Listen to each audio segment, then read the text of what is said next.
Hello, I'm Andy, and today I want to share a build order I'm quite successful with. It's a water boom build order with Japanese, and yeah, as I said, I'm quite successful with it. I rarely lose game with this build order, at least on my level. And the core idea is we want to use the the powerful Japanese shipments because it is very easy with Japanese to get a lot of boats out. And we can do this with different with different cards and upgrades. So first off, some background information about this game. This game is part of the German league, so it is tournament like game, I would say. So of course it's more of a fun league, but we both try to win here and try our best. The map was fixed, so I knew it was going to be New England, and on New England you have the sheep, which you can collect with the Japanese explorer very well. So that's one reason I took Japanese, because they can utilize the sheeps on the shrines, and the second reason is that they have a very good water boom potential. And I'm feeling pretty confident with Japan, so I'm also taking them. So to the build order. First off, we are gathering all our food and our wood, and we go for the consulate. Usually 2 settlers is enough on the consulate. If you're late, you can also use 3. The idea is we want to get the Portuguese ally out before we build our shrine. So our shrine costs 16 wood less. That's how I do the math correctly. But it only costs 107 wood instead of 125. And we want to have that. We also want to... So this is one of the only things you can forget in this build order. So we have to keep in mind about that. And then as the first card, maybe I will show you the deck I would use nowadays. So the only real difference is that I do have my town center card in this deck, or in my current version of the deck. So that means if you are under a lot of pressure, your town center will do more damage with this card. Okay, so but the core idea is we want to use the 3 fishing boats. Because Japanese don't have 3 villagers, 3 fishing boats is the closest thing to 3 villagers, and that's, I think, the best shipment or the most economic shipment you can send in H1 for Japanese. Also, you don't want to forget these boats like I did. And yeah, for treasures, I think you can get away with most treasures. I would favor food, so you can get an early age up. So food is quite good in my opinion, and wood is always good, of course. And yeah, during edge up we want to keep a few villagers on food. If I would have been more active with those fishing boats, I wouldn't need 5 villagers on food and could use more villagers to chop wood. But yeah, mistakes happen, so it's just something you have to avoid. We use 4 villagers to build our Toshugu Shrine. The idea behind the Toshugu Shrine is because we want to Fishboom. We need the population, so we don't want to spend our population on shrines. This one gives us 200 population. In addition to that, we are getting export, and with the export we can get the 3 fishing boat upgrade right immediately once we hit H2. So we get another 3 villagers for pretty cheap. Like, it's still an investment and you can't get the crossbows at 7 minutes or something, but I think it's well worth the boom. So, and the second thing we want to do is we want to, once we reach H2, we want to send the 5 fishing boats. So we have 11 boats and we didn't even build a dock yet. So we have a pretty good boom already, and we don't need to spend much more resources into Boom, and we can focus on just staying alive, and we should be ahead anyway. Yeah, so one more thing you really should do, I'm playing against Haudenoshine, and in my opinion Haudenoshine, so their meta strategy is probably to go for a fast fortress and yeah, go for the forest prowlers, skirmisher type, and for the dragoon type unit. And they are very powerful in H3, so most people go for that. The other option to do with Haudenoshine is you go for H2 prolonged pressure with Aenas and Tomahawks. And so because I scouted no forward base with my explorers, I figured okay, he's going for an FF, so I can delay my barracks even more than I would have anyway, and I build a dock first. I mean, I could have gotten away with probably sending another time 5 fishing boats, but yeah, so then the next idea is, so often Haudenoshine also go for a dock boom. I didn't scout that yet, so I want to use my monk, explorer monk, to find this dock.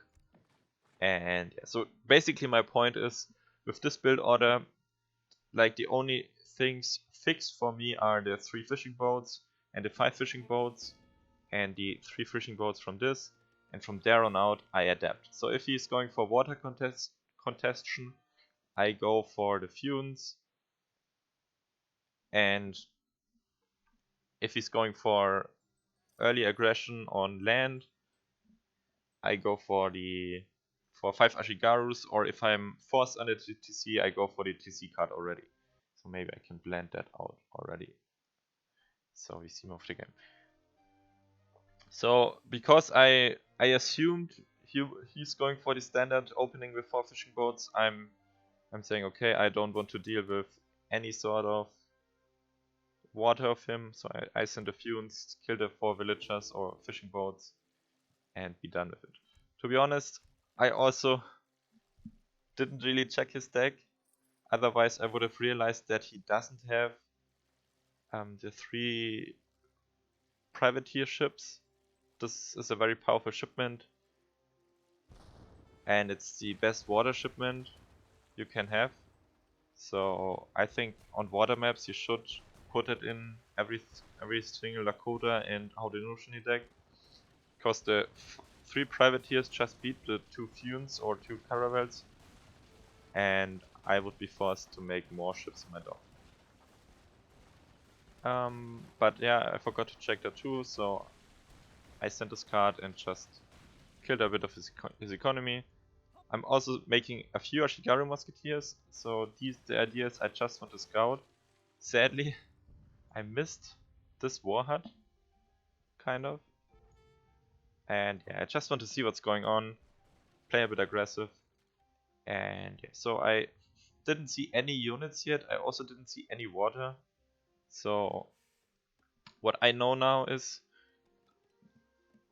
that so now I definitely know that he's going for a fast fortress, except if he would have made like his stuff here and goes for a very wonky route. But I'm like 95% he's going for FF, and he already made it. And so because I figured that I do have to, like, I cannot go to H3 myself now, because I think I would just die at this point if I would. So I'm just getting my stable, getting a few of these, so getting my stable, and my barracks was up anyway, but I start training units. So I want to have Ashigarus and Naginatas. This unit composition deals pretty good with skirmisher dragoons, and like if you get an engagement, you can get a cleanup, and if you have more, and so that's very good. So I go for that. Meanwhile, I still think I'm in a pretty good spot, so I feel pretty confident I cannot lose this anymore, because my fishing boats are uncontested. and so my economy is way better than his. And yeah, I also killed his fishing boats, and I can just spam a bit more. I also got one upgrade, and I also, like, I should have sent this rendering plant before this, but it only makes 5% difference, but usually you want to send this first and then these. And yeah, also what I'm doing now, I send my fishing boats on the whales.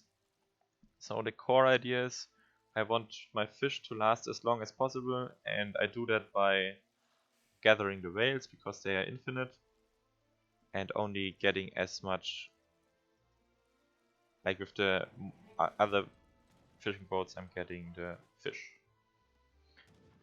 Okay, so now I expect his push commences, so this honestly in hindsight doesn't look too scary. So the one weakness of Skirmisher Dragoon is that they do not have a lot of siege damage, so they're not too scary in defeating a base. So I played probably a bit too defensive here, all things considered. I could have played a lot more aggressive, but I wait for my pop of the stable, then I pop all my militia and just clean this army up. And once this army is cleaned up, so now I really think I cannot lose this game anymore. Let me see how much I really cleaned up. So he still has some idle units here. If he waits for these before moving in, so his army looked really small, then he could have gotten a better trade. But all things considered, I'm still fine with this trade. As I said, like I'm super confident that my economy is just way better than his, and I won't run out of resources anytime soon. I can afford to stay in my TC for a long time.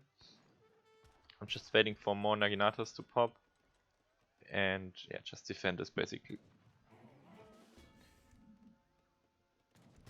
Okay, so let me just check my script if I forgot anything.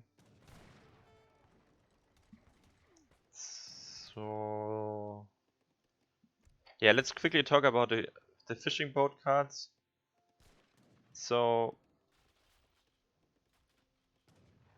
okay, maybe let's first see if I can defend this actually. So I was a bit surprised how good how the Noshane economy still is even without fishing boats. So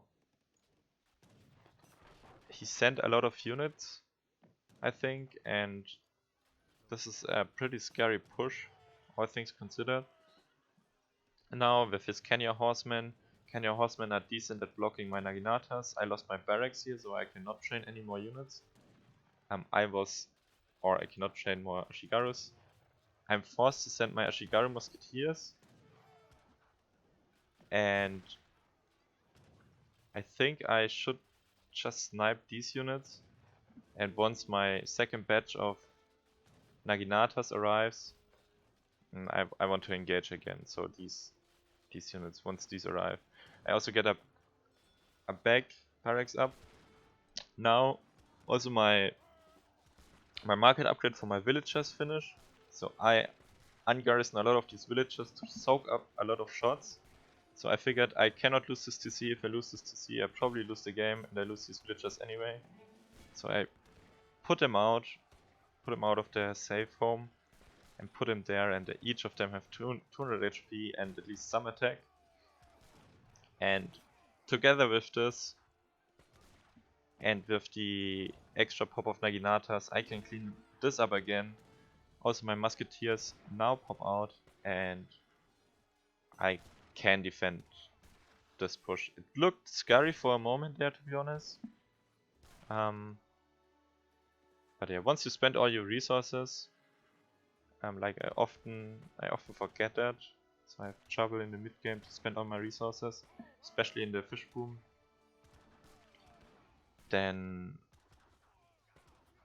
it is decent. So yeah, you also, if you feel the pressure, you can always, like I did, just just use some villagers to defend. From my point of view, you should have enough economy anyway. Like I'm saying this the third time already, but you get the idea. It's just a case, so fishing boats with 0.7 coin per second and 0.994 food per second, they're not even upgraded fully, so it will only become better compared to normal villagers gathering at... Yeah, so once these upgrades hit, they are better than villagers on coin. So I have more villagers still, even after sacrificing some here, and my villagers are better, and the natural resources will not run out. And so, yeah, so my decision or my thought process was, okay, I cleaned them up, so I'm just gathering for H-up. In hindsight, I don't think this was the best decision. If I go for more units and for H2 stuff, then I can deny these resources here with my Ashigarus, can play more aggressive, and I'm not, like, he's doing another push, my TC is still pretty low HP, I really should have repaired this TC, because this really shouldn't die. And yeah, so I also start to make some Yumis. Yeah, Yumis are decent units against all he has, so I thought that might be a good idea. But all things considered, like, I am in this huge pickle now because I chose to age up.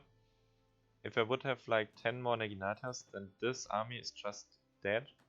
Like there's no saving this army if I have 10 Naginatas. So now I see, oh shit, my TC is very low HP. And yeah, my TC is very low HP, so I need units out. I need to sacrifice even more villages to keep it alive, so my 6 Yumis can pop. Now my Portuguese, I also get 400 export, so I can get my Portuguese allies. And yeah, I think if he just clicks this down, then he might just clean me up here, or I don't know. Like I felt like if he could deny the H-up or my H-up shipment, then it would have been a real trouble for me. But in this way, my TC survives again with 500 HP, and at this point I really, like, I'm saying this second time, but I really should get up my or should repair my town center. Okay, so maybe let's quickly talk about my H3 stuff I can do. So I do have the most important upgrades for my units, so the Yumi, the Ashigaru, and the Naginatas. And I also have the option to go for fishing boats, so in the case that I lose fishing boats, I could send 8 fishing boats back. I also do have the only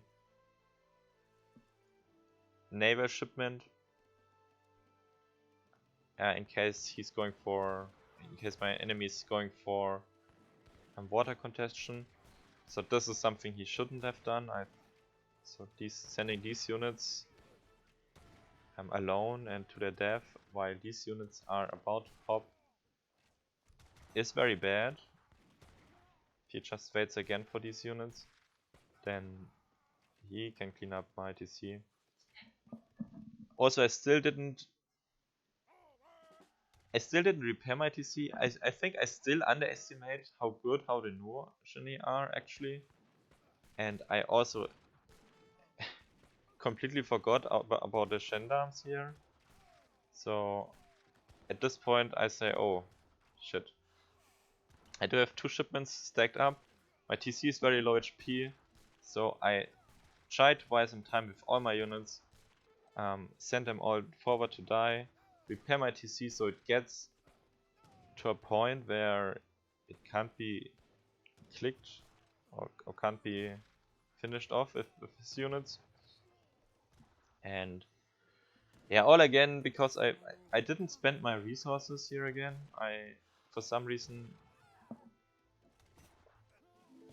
just didn't do it, forgot it. So this is again closer than it really should be. And yeah, but at this point, once the last power shipment of How to Know with the cuirassiers is dead, I don't think I can lose this anymore. Like, I'm saying this since 15 minutes, but now definitely I'm sure I'm not losing this anymore. Because he will run out of resources pretty soon. And I'm not, like, I still have these berry bushes, I still have the coin here. So that also shows how much resources I get with my fishing boats. So I basically exhausted none of my resources. So yeah. Now I do have the army, the units to defend anything he can send to me.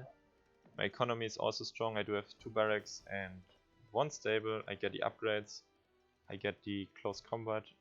Maybe the Naginata HP would have also been a good choice, considering he probably doesn't make any more melee cavalry anymore, so this upgrade gives only hit points to my Shigarus. So yeah, maybe. But in the end, like I said, it doesn't really matter. I'm swimming in resources basically. My fishing boats 1 coin per second. Compared to his, they are still at 0.66 coin per second. I still have a lot of fish. In hindsight, I could have also made like a few more fishing boats to exhaust all the fish here. So like 5 more fishing boats, that would have also helped me a lot. And yeah, now I see his army. And I see, okay, this is not very scary, it's just a few musket riders. It's not enough to stop my Naginatas, especially considering they are veteran now. And now you see the surround, my Ashigaru's killing the musket riders. And the melee attack on...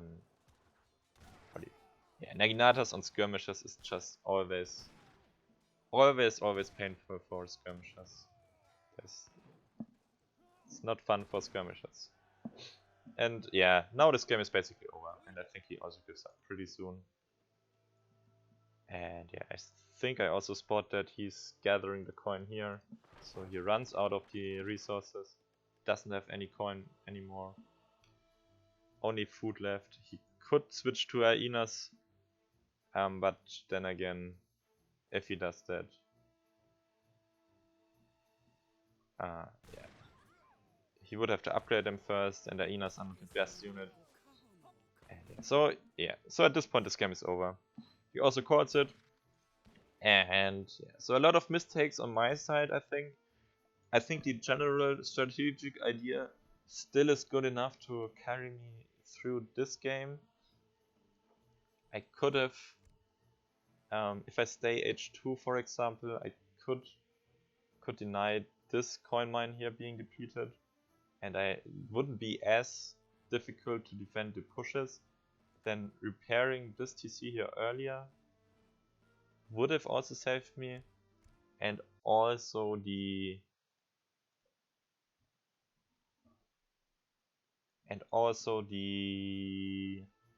sending the TC attack would have also helped, because I spent a lot of time in my TC, and if they hit harder, it really becomes noticeable. And I also can afford to spend a lot of time in a TC because my economy is on the water, so I'm not losing as much resources on the economy. So I will also blend in now my deck and my build order. I will also put it in the description, so you can read it there. Let's just quickly take a look at the villager count. So this is the boom here. So once you reach H2, you have at 5, 12, 20, 27 villagers. And this is quite a lot. I think there's very few instances where you can get these many villagers this early. and it's only with one card and basically an HUP bonus. And the other thing is, yeah, so even though my economy was this much better, so I think I took a long time until I saturated my fishing boats. Yeah, once the economy really kicked in, then I wasn't stoppable anymore, even losing some villagers, and here we technically have the same amount of villagers. The fishing boats are just better with the upgrades, and they are also longer lasting on the whales. And yeah, so great game to showcase this build order. We could have played it a bit more cleanly, and yeah, but overall I have a lot of success with this build order. I don't think I lose too many games with this, and this is mainly I mainly just play defensive and let my Fishboom carry me to victory. Okay, so thanks for watching and see you guys around. Bye bye.